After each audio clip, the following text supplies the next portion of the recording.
Assalamualaikum warahmatullahi wabarakatuh.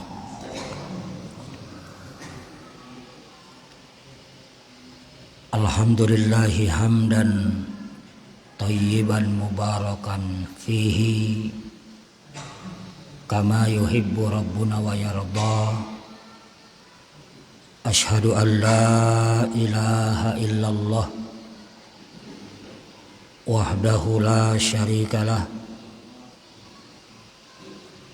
wa ashhadu anna Muhammadan abduhu wa rasuluh.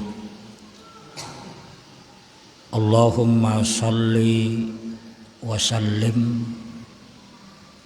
ala nabiyyina Muhammadin wa ala alihi wa sahbihi wa mawalah, amma ba'du.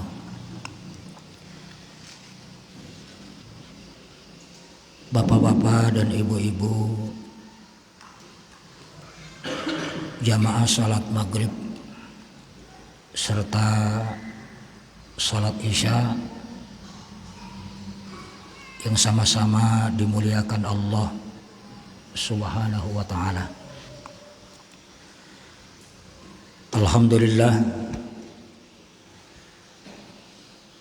mari kita awali kajian kita malam hari ini dengan sama-sama bersyukur kepada Allah atas segala nikmat karunia baik lahir maupun batin yang senantiasa Allah Subhanahu wa ta'ala anugerahkan kepada kita hingga malam hari ini. Salawat dan salam senantiasa kita haturkan atas keharibaan Nabi besar Muhammad sallallahu alaihi wa alihi wasallam, keluarga, para sahabat serta umat beliau ila yaumil qiyamah. Jamaah yang dimuliakan Allah Subhanahu wa ta'ala, Amr bin Abu Amr meriwayatkan dari Ikrimah dari Ibnu Abbas radhiyallahu anhuma, beliau berkata, Rasulullah sallallahu alaihi wa alihi wasallam telah bersabda, la'anallahu man dhahaba li ghairillah, la'anallahu man dhabaha li ghairillah, la'anallahu man ghayyara tuhumal ardi,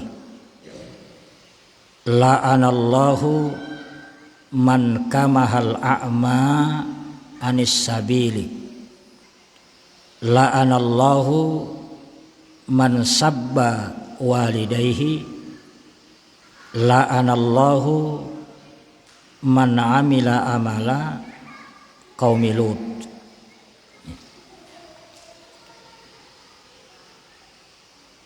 Hadis ini diriwayatkan oleh Imam Ahmad.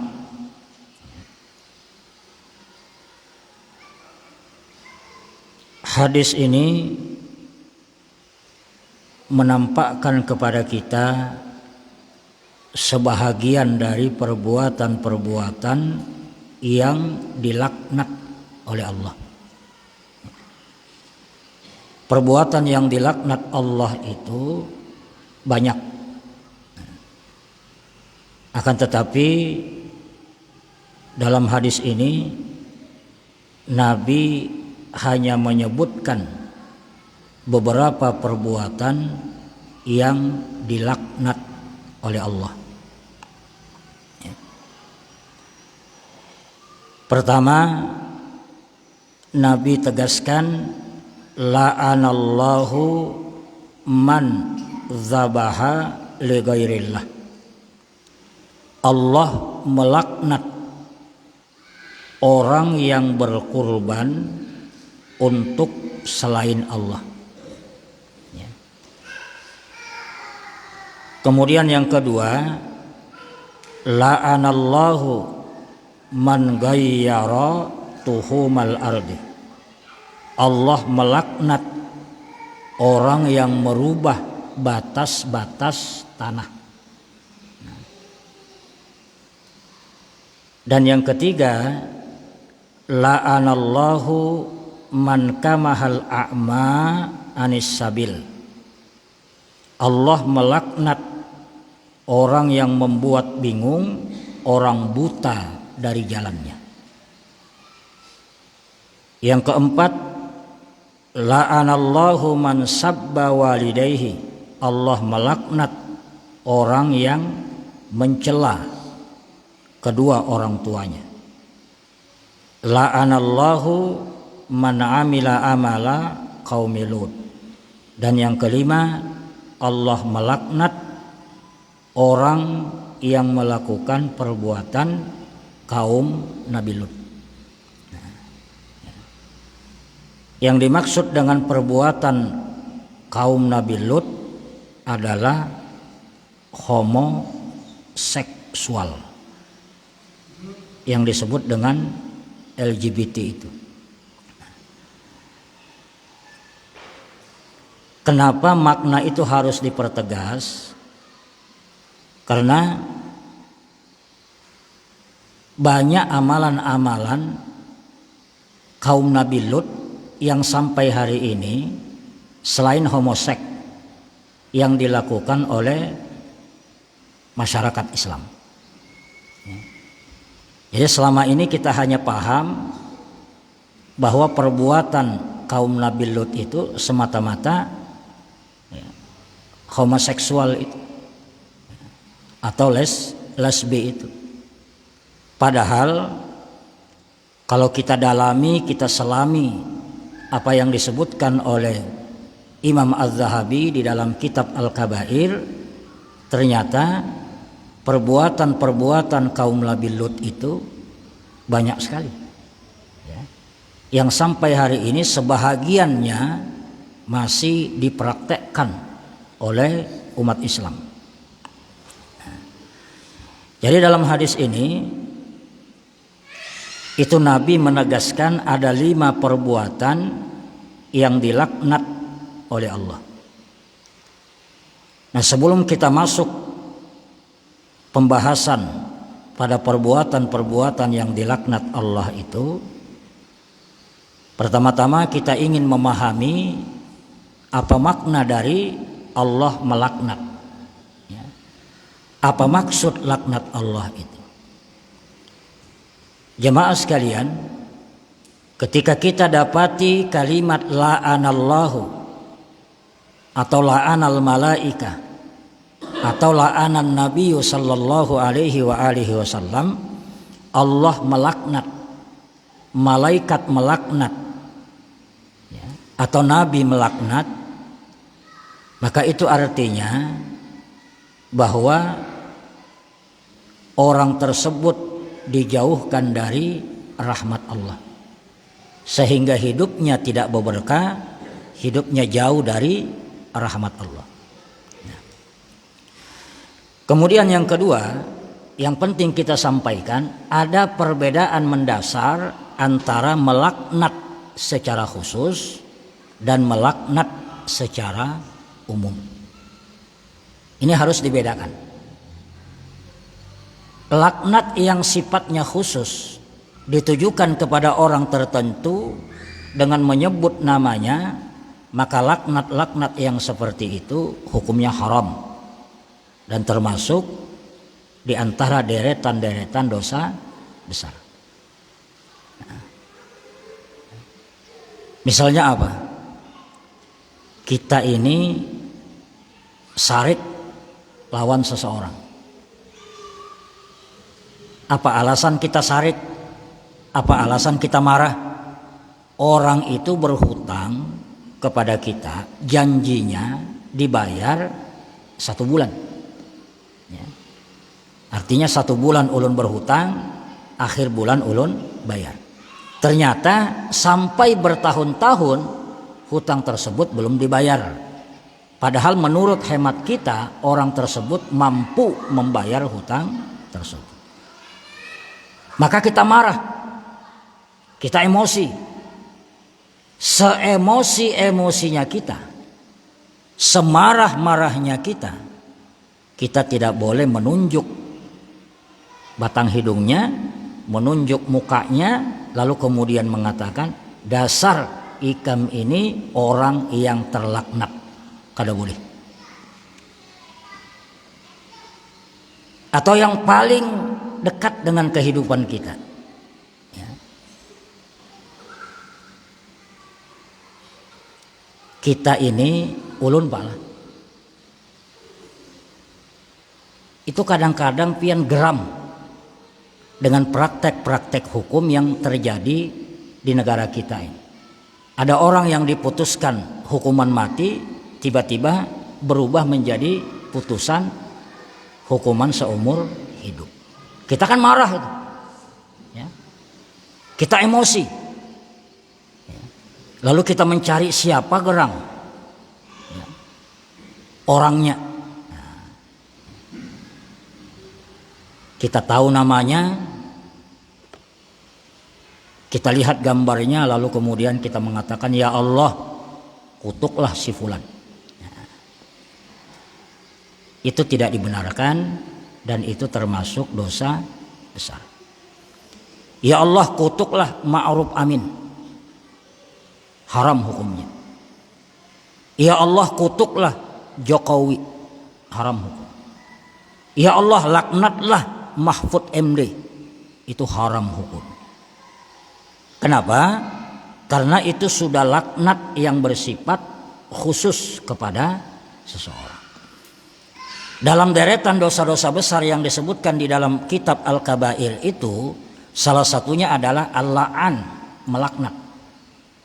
Jadi sebenci-bencinya kita kepada seseorang, kita tidak boleh melaknatnya, kita tidak boleh memohon kepada Allah agar Allah melaknat orang tersebut. Itu artinya laknat secara khusus. Tetapi syariat membolehkan kita untuk melaknat secara umum. Laknat secara umum itu seperti apa? Ya Allah, laknatlah para penguasa-penguasa yang zalim. Laknatlah para hakim-hakim yang curang. Laknatlah orang-orang yang punya kemampuan membayar hutang, tetapi mereka sengaja menunda-nundanya, bahkan terkesan tidak mau melunasinya. Ini adalah doa-doa yang sifatnya laknat secara umum. Itu boleh. Ya. Tidak boleh menyebut nama. Ya. Karena kalau menyebut nama itu sudah bersifat khusus. Nah, ada orang bertanya, kenapa kita tidak boleh melaknat orang secara khusus? Ini rahasianya, Pak. Apa rahasianya? Rahasianya adalah kita tidak tahu bagaimana akhir dari kehidupan orang yang kita laknat itu. Ada nggak yang tahu bahwa sejelek-jeleknya orang pada akhirnya bisa saja dengan rahmat Allah dia berubah. Orang yang paling menyebalkan, bahkan sejarah membuktikan, orang yang ingin membunuh Nabi, niat membunuh Nabi, niatnya itu dilaksanakan, mendatangi rumah di mana di situ ada Nabi, ternyata menjadi orang yang paling dekat dengan Nabi, menjadi orang yang siap berdiri tegak membela Nabi. Siapa dia? Umar bin Khattab. Umar bin Khattab itu ketika dia bertemu dengan Amr bin As, Umar, ente mau kemana? Apa kata Umar? Saya ingin memenggal kepala Muhammad. Karena Muhammad itu sudah mencerai-beraikan bangsa Arab, memecah belah bangsa Arab. Jadi satu-satunya jalan, lehernya harus saya sembelih. Jadi niatnya itu dijalankan. Tetapi akhirnya apa? Allah rubah hatinya sehingga dia memeluk Islam, lalu kemudian menjadi orang yang terdepan di dalam membela Nabi. Bahkan banyak untayan-untayan kalimat-kalimat Nabi yang menggambarkan betapa luar biasanya Umar ini. Nabi mengatakan, andai kata ada Nabi sepeninggalku, maka tidak ada orang lain kecuali Umar itulah yang diangkat menjadi Nabi. Bayangkan,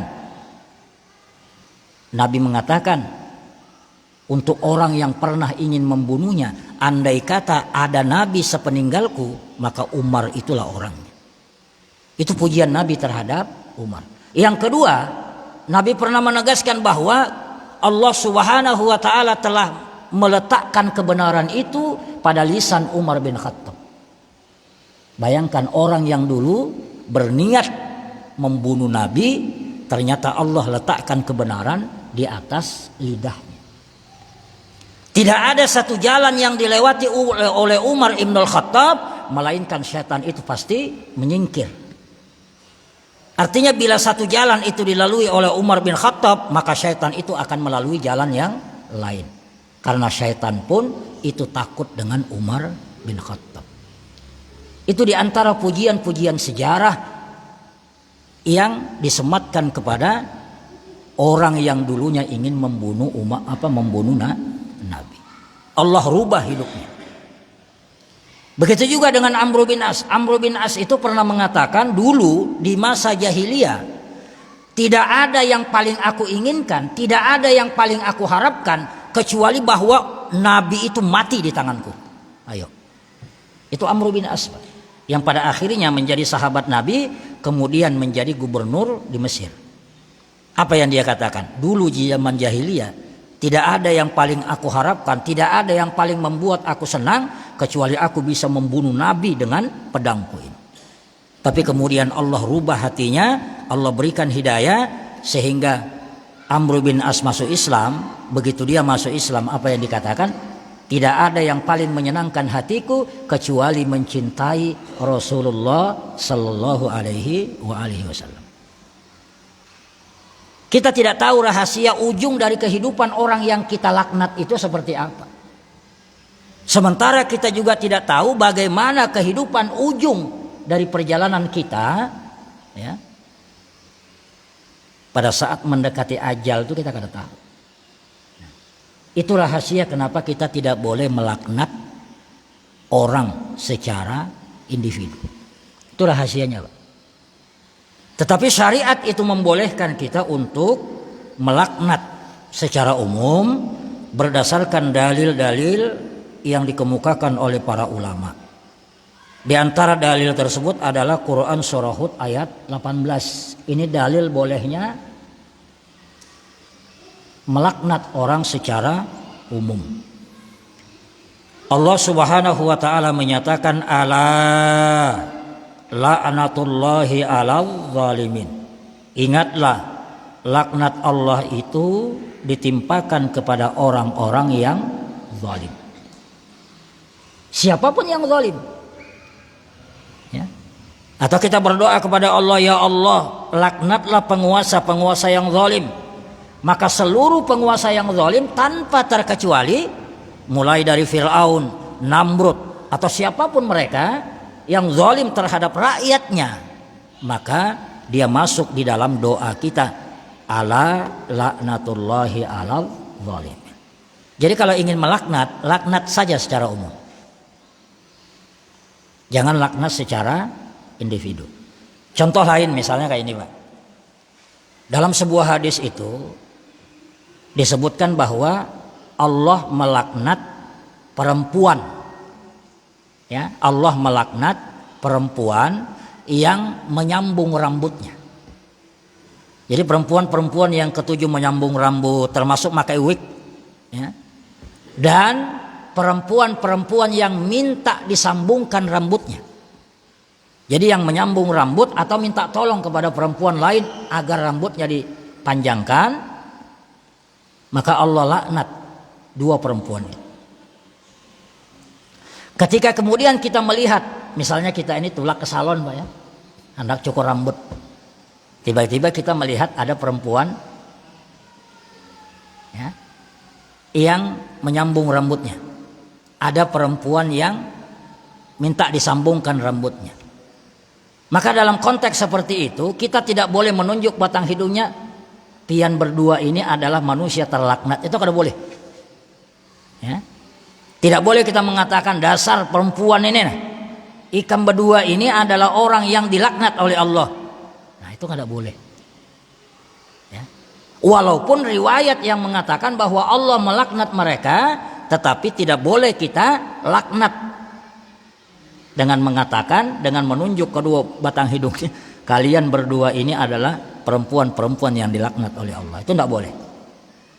Tapi boleh kita mengatakan, ya Allah, berdoa di hadapannya, ya Allah, laknatlah orang-orang yang menyambung rambutnya dan minta disambungkan rambutnya. Nah ini beda nih, ya, itu beda. Nah, jangankan kita Bapak Ibu, jangankan kita yang manusia biasa, Nabi saja ketika dia melaknat satu kaum itu ditegur oleh Allah. Asbabul wurud dari kunut nazilah itu kalau pian telaah, kalau pian lihat asbabun nuzul dari kunut nazilah itu. Kan Nabi berdoa sebulanan. Ya. Asbabul wurudnya apa? Asbabul wurudnya adalah seseorang datang kepada Nabi, minta kepada Nabi, ya Rasulullah, kami ini adalah kaum yang baru masuk Islam. Maka tolong berikan kami guru-guru agama yang mengajarkan kami Al-Quran. Maka oleh Nabi dikirim 70 sahabat Nabi yang hafal Al-Quran. Tapi belum sampai ke tempatnya, 70 orang itu dibantai habis oleh pengkhianat itu tadi.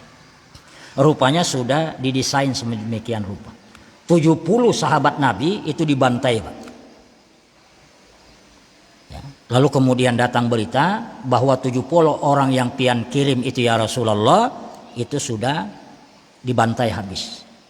Betapa masgulnya hati Nabi, betapa marahnya Nabi, ya, betapa galaunya Nabi. Maka sebulanan penuh Nabi itu berdoa kepada Allah, ya Allah, azablah Bani Anu, laknatlah Bani Anu. Sebulanan disebutkan namanya itu, disebutkan namanya sebulanan.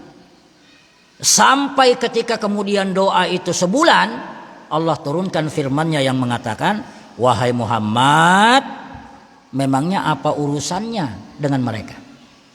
Tidak ada urusan bagi kalian. Tidak ada urusan bagimu Muhammad kepada orang-orang tersebut. Kalau saya ampuni, saya Tuhannya. Kalau saya azab, itu terserah aku. Aku Tuhan mereka. Aku maafkan, terserah aku. Aku azab, terserah aku. Tidak ada urusannya dengan engkau Muhammad. Maka mendengar firman Allah itu, akhirnya Rasulullah berhenti. Sebulanan Nabi kunut nazilah, tapi kemudian berhenti. Itu Nabi sebut itu. Ya Allah, laknatlah Bani Anu. Ya Allah, kutuklah Bani Anu. Ya Allah, azablah. Maka Allah turunkan firman-Nya. Tidak ada urusan bagimu Muhammad. Ya, itu hak saya. Saya mau azab terserah saya. Saya mau ampuni terserah saya. Saya Tuhan mereka. Dan mereka adalah hamba. Menyadari itu Nabi berhenti. Tetapi yang harus kita catat, yang dilarang oleh Allah bukan kunut nazilahnya. Kunut nazilah itu tetap disyariatkan sampai hari kiamat. Yang dilarang itu apa? Yang dilarang yang kemudian Nabi berhenti itu adalah mengutuk person-personnya itu tadi. Melaknat orang per orang secara khusus. Nah itu riwayat yang paling santer, Pak. Itu riwayat yang paling luar biasa yang sampai kepada kita tentang asbabun nuzul dari kunut nazilah. Jadi misalnya kita mendengar bahwa di satu tempat, di satu negara ada saudara-saudara kita yang dibantai misalnya, maka boleh kita melakukan kunut nazilah dengan lafaz-lafaz yang umum. Di antara lafaznya adalah Allahumma mazzik jam'ahum. Ya Allah, robeklah persekutuan mereka. Ya Allah, hancur leburkanlah persekongkolan mereka. Ya. Jadi tidak perlu menyebut satu persatu namanya. Ya Allah, binasakanlah si anu. Ya. Nabi saja dilarang, apalagi kita. Nah. Memang begitu ajaran Islam, Pak. Ya, memang begitu ajaran Islam. Nah, ketika kemudian ada yang bertanya, Ustadz, apa hukumnya kita mendoakan pemimpin itu yang jelek, boleh atau tidak? Maka jawabannya seperti apa yang kita jelaskan tadi, bahwa mendoakan kejelekan untuk pemimpin itu tergantung kepada redaksinya. Kalau redaksinya itu bersifat umum, maka yang seperti itu tidak mengapa. Tetapi kalau redaksinya bersifat khusus, apalagi disertai dengan penyebutan nama, maka yang seperti itu diharamkan. Ya. Kita mendoakan misalnya untuk pemimpin-pemimpin yang zalim, ya Allah, laknatlah pemimpin-pemimpin yang zalim, hancurkan kehidupan mereka. Maka yang seperti itu halal, boleh. Itu tidak bertentangan karena ayatnya ada, Quran surah Hud ayat 18. Tapi kalau kita misalnya melaknat orang per orang dengan menyebut namanya, itu sudah jelas-jelas diharamkan oleh syariat. Nah, jadi tergantung redaksinya, apakah redaksinya itu umum atau khusus. Kalau khusus haram hukumnya, tapi kalau umum dibolehkan. Dalil yang kedua yang ditunjukkan oleh para ulama tentang bolehnya melaknat secara umum adalah firman Allah, fa'adzana mu'adzinun bainahum an la'natullahi 'alal zalimin. Ya. Kemudian malaikat mengumumkan di antara mereka laknat Allah bagi orang-orang yang zalim. Jadi malaikat saja mengatakan laknat Allah bagi orang-orang yang zalim. Nah, ini tentunya khusus bagi orang-orang yang zalim yang masih hidup, itu tidak boleh dilaknat secara khusus. Tetapi orang-orang yang zalim yang sudah mati, nah itu tidak apa-apa. Ya. Misalnya kayak Abu Lahab itu kan jelas-jelas itu. Ya. Fir'aun misalnya, Namrud, Abu Lahab, itu boleh. Ya, Abu Jahal, ya, itu boleh. Ya, karena mereka sudah memang mati di dalam kekafiran. Tapi kalau untuk orang-orang yang hidup, siapa yang bisa memastikan ujung hidupnya? Nah, bisa saja dia berubah. Nah, itu yang perlu ulun jelaskan. Bahwa ada perbedaan mendasar antara melaknat secara khusus dan melaknat secara umum. Itu makna dari la'anallahu, Allah melaknat. Kemudian Allah melaknat man dzabaha li ghairillah. Allah melaknat orang-orang yang berkurban untuk selain Allah. Nah, ya. Cuma itu kita jelaskan nanti. Yang kita titik beratkan dalam pertemuan kita malam hari ini adalah yang kedua, la'anallahu man ghayyara tuhumal ardi. Allah melaknat orang yang merubah batas-batas tanah. Ya. Kita pernah mendapatkan informasi bahwa seringkali tanah-tanah wakaf milik Muhammadiyah itu, ya, ini orang berwakaf ke Muhammadiyah. Tetapi oleh karena sebab belum diurus, akhirnya tanah itu kemudian dikakat oleh orang, Pak. Diambil tunggal di kita. Dan oleh orang tersebut tanah yang dikakat itu disertifikati. Akhirnya apa? Warga Muhammadiyah kadang-kala lagi mengambil. Jadi kalau ada tanah kita itu cepat-cepat diberi batas, cepat-cepat disertifikati, cepat-cepat diolah supaya memberikan manfaat. Supaya orang itu kadang mengambil. Ulun dengar itu, Pak. Ya. Ulun sering mendengar itu bahwa tidak kurang-kurang tanah Muhammadiyah itu dikakat orang karena memang tidak pernah diurus. Nah, ya. Jadi persoalannya bukan semata-mata pada yang mengakat, tetapi kita sendiri terhadap amanah wakaf yang diberikan orang kepada warga kitanya. Ya. Jadi memang harus ada, ya, penyelesaian itu. Batasannya mana, sertifikatnya mana, lalu kemudian agar wakaf orang itu bermanfaat, lah kasih dijadikan amal usaha agar orang yang berwakaf itu kemudian mendapatkan pahala dari wakaf yang telah diberikan kepadanya. Itu sekedar informasi saja karena memang ulun sering mendengar, Pak. Ya, sering mendengar. Nah, di dalam kitab ini disebutkan Allah melaknat orang yang merubah batas-batas tanah. Maksudnya adalah merubah batas sebidang tanah. Contohnya dalam kehidupan bertetangga. Jika seseorang bertetangga dalam satu areal tanah, lalu ia memindahkan pembatas tanahnya sehingga sebahagian tanah tetangganya terambil, maka orang seperti itu terlaknat melalui lisan Rasulullah Sallallahu Alaihi Wasallam. Seringkali juga terjadi di daerah persawahan, Pak. Pehumaan. Itu biasanya kalau orang yang tahu persis batasan tanah itu sudah mati, sudah meninggal, sehingga ahli warisnya itu tidak lagi mengetahui batas-batas patok itu sampai di mana. Nah itu orang itu bisa leluasa, Pak, memindahkan batas patok itu. Ini kada tahu juga aja. Ini abah hari abahnya yang tahu. Ya, dipindah. Atau yang lebih umum itu daerah komplek perumahan. Kan komplek perumahan itu kan biasanya tanahnya itu sudah jelas.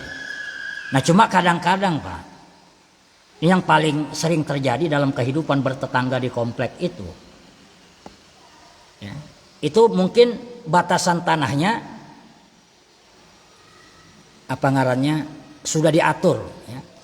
Tetapi tanpa dia sadari, Pak, air yang jatuh dari bubungan itu, air yang jatuh, air hujan yang jatuh dari seng itu kadang-kadang itu terkena dinding tetangga itu, akhirnya merusak. Atau kadang-kadang airnya itu jatuh mengenai halaman tetangga, ya, disebabkan karena pagar kita terlalu tinggi, ya. Lalu kemudian cipratan-cipratan air itu jatuh ke tetangga. Nah, itu seringkali terjadi, ya. Padahal Nabi itu pernah menegaskan apa? Ujar Nabi, Jibril itu setiap kali datang kepadaku selalu berwasiat mengenai tetangga. Sampai-sampai Nabi mengatakan seolah-olah Jibril itu ingin memberlakukan kewarisan antara aku dengan tetangga. Saking pentingnya menjaga kehidupan bertetangga. Jangan dianggap remeh. Kenapa? Karena dalam sebuah hadis Nabi itu mengatakan, manik tato ashibron minal ardi zulman tawakahu min sabai arodina.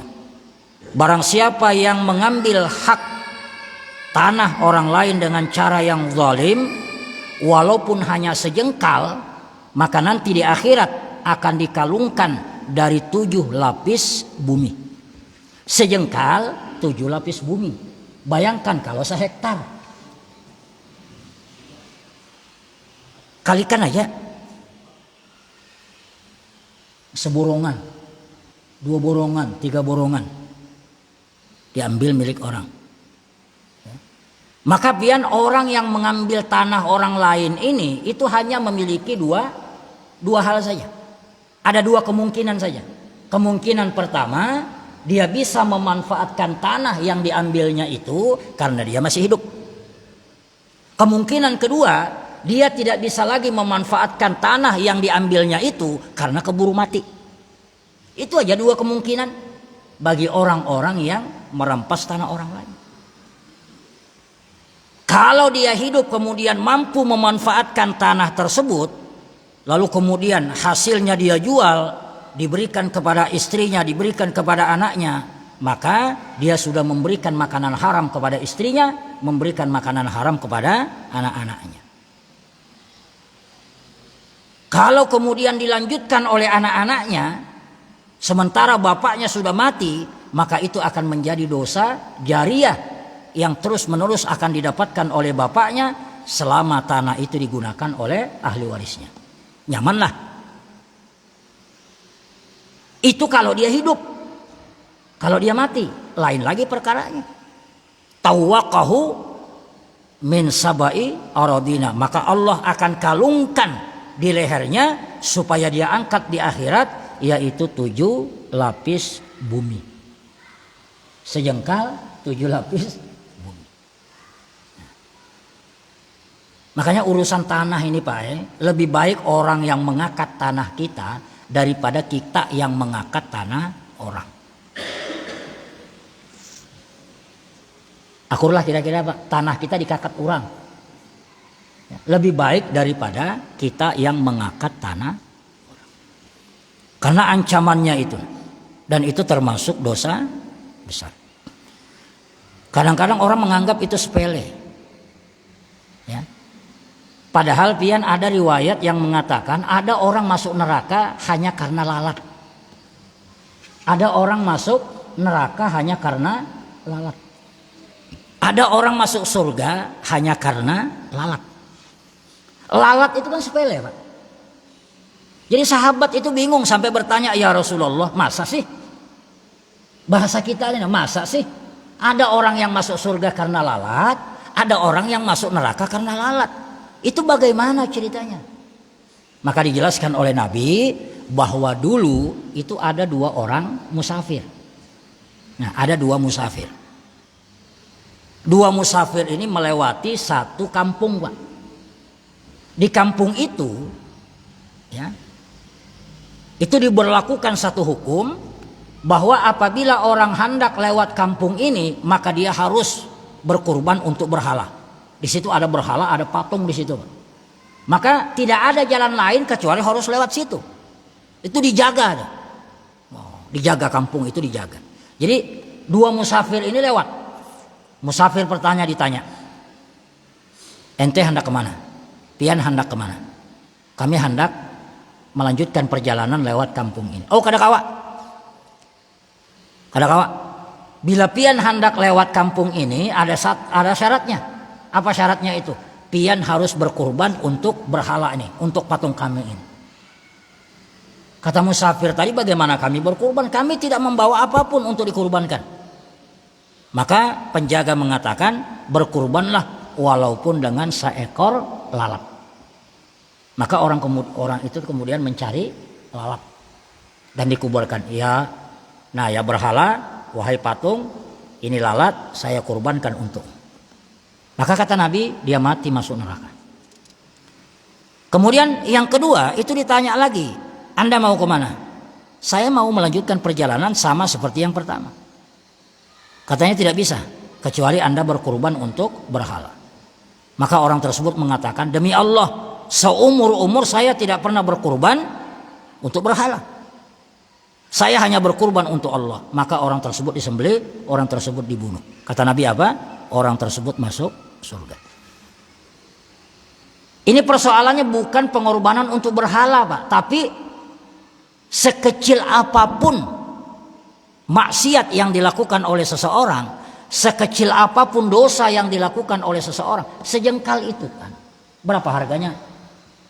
Tanah yang kita ambil sejengkal itu, nah, berapa harganya Pak Yobi? Sejengkal, tidak ada harganya. Tapi jangan lihat sejengkalnya, tapi lihat betapa hukumannya di akhirat itu luar biasa. Makanya di Al-Quran itu Allah tegaskan, tahsabunahu hayyinan wa huwa indallahi azimun. Kalian itu seringkali menganggap sesuatu itu perbuatan yang remeh. Padahal di sisi Allah itu luar biasa dosanya, luar biasa hukuman. Ulun tanya ke pian Pak, sualah pian memprank anak pian atau cucu pian atau keluarga tetangga, anak tetangga pakai sepeda. Kita kan kadang-kadang bersepeda misalnya atau bersepeda motor. Tiba-tiba kita ini hendak bulik. Nah, sebelum sampai ke halaman rumah, ternyata di situ ada kekanakan lagi bermain-main. Kadang-kadang kita tuh hendak memprank Pak, hendak bercanda lawan kekanakan. Pura-pura hendak menabrak. Oh tabrak nih gitu, bro. Begitu sudah dekat kita rem.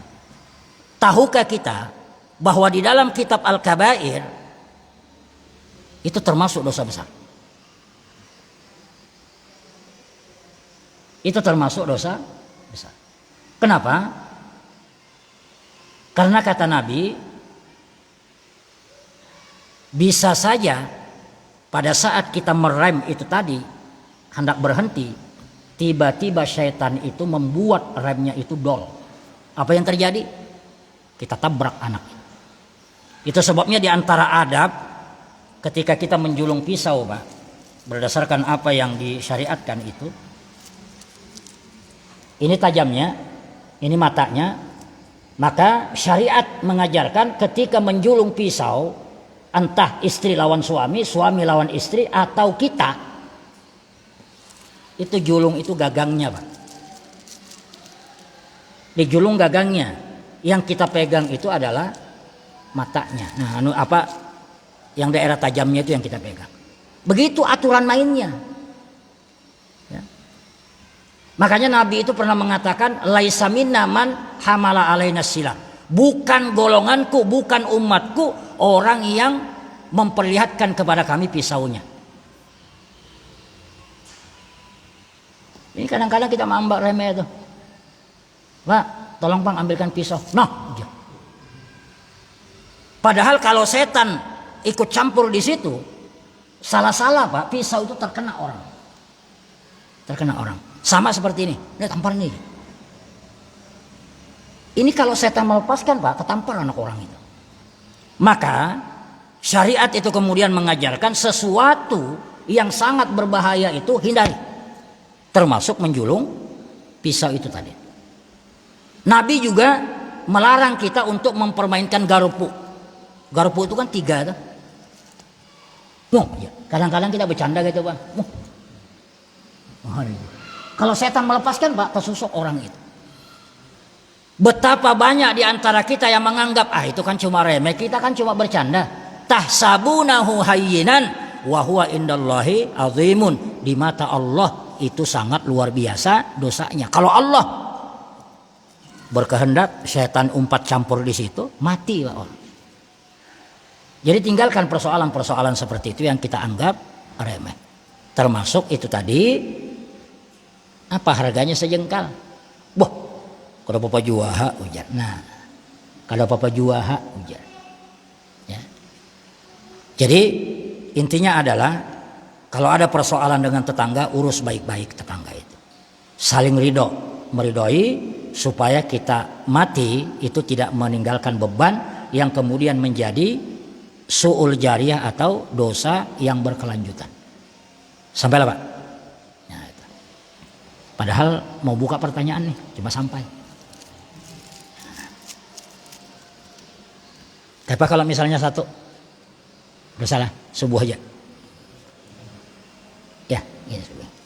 Nah itu Pak lah yang bisa kita sampaikan. Jadi berhati-hatilah dengan tetangga, karena tetangga itu berbahaya di akhirat.